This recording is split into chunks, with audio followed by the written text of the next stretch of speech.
Have you ever felt completely exhausted, not from your job, but because it feels like everyone constantly needs you? Your phone keeps ringing, people keep asking for favors, and you just keep saying yes, even when your mind and body are screaming for a break. If this sounds familiar, then you need to hear this story. Imagine a small village, nestled on a hilltop, surrounded by lush green woods and swept by icy winds. In this village lived a young lady named Nara. Everyone knew her and everyone loved her because Nara helped everybody without exception. If someone in the village fell sick, Nara would stay by their side day and night. If someone felt lonely, she would sit with them for hours, just listening. When a widow's home needed repairs, it was Nara who helped rebuild her tiny house. When the elders needed firewood for the cold nights, she would carry it all the way up the steep hill, never once complaining. Nara was kind, she was warm, and she never, ever said no. But as time went on, something started to change.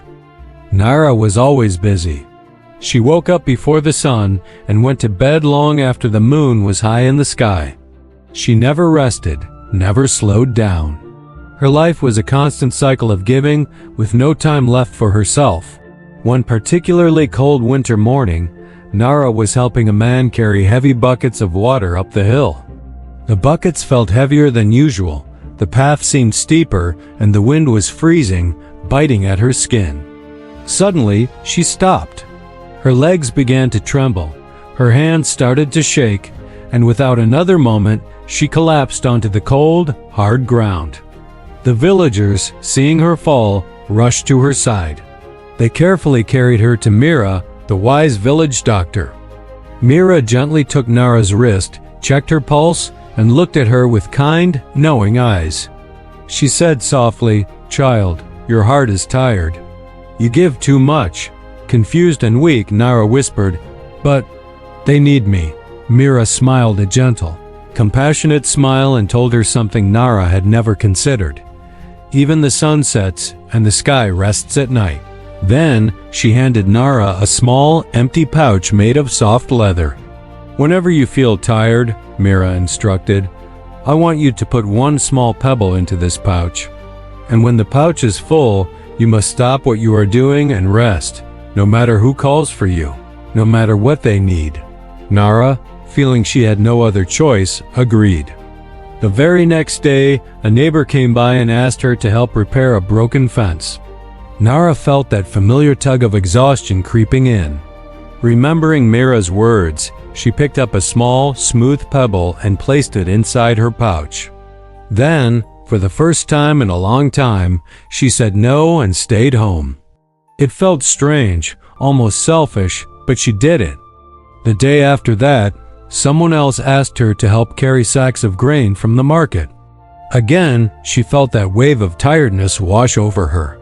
She reached for another pebble and dropped it into the pouch. Soon, the pouch started to get heavier, a constant, tangible reminder of her depleted energy. Finally, the pouch was full. That day, Nara rested. She didn't just take a short nap. She slept deeply for hours and hours without interruption. She allowed her body to heal. She took long, slow breaths, feeling the clean, crisp air fill her lungs. For the first time in years, she felt a sense of peace. At first, some of the villagers complained. They were so used to Nara doing everything for them. "What will we do now?" they wondered. But then, something truly beautiful and unexpected began to happen. People started helping each other. The young boys in the village took it upon themselves to carry firewood for the elders. The women started cooking meals together, sharing the work and their company. The men gathered to repair roofs and fences, turning chores into community projects. The village didn't collapse without Nara's constant help. It actually became stronger, more connected, and more self-sufficient. And what about Nara? Her bright, genuine smile returned. Her energy came back, stronger than before. She continued to help, but now she did so from a place of abundance, not depletion. She would often sit by herself, just breathing in the fresh, calm, peaceful air, a feeling she had almost forgotten. One day, Mira came to visit her. Seeing Nara looking so vibrant and happy, she said, "See, child? When you learned to take care of yourself, you taught the whole village how to take care of itself." So many of us are just like Nara. We pour all of our energy into helping everyone else, trying to fix everything, and attempting to be strong every single day. We wear our exhaustion like a badge of honor. But please, remember this. You cannot heal the world if you are breaking yourself in the process. You simply cannot pour from an empty cup. Rest is not a sign of weakness. It's a vital part of being strong. It's what refuels you. So protect your peace, guard your energy. Learn to say no so that your yes can be more meaningful. Learn to breathe again. Because when you are whole and strong, the world around you becomes stronger too. If this story resonated with you, let me know by typing yes in the comments below. And if you know someone who needs to hear this message, please share this video with them.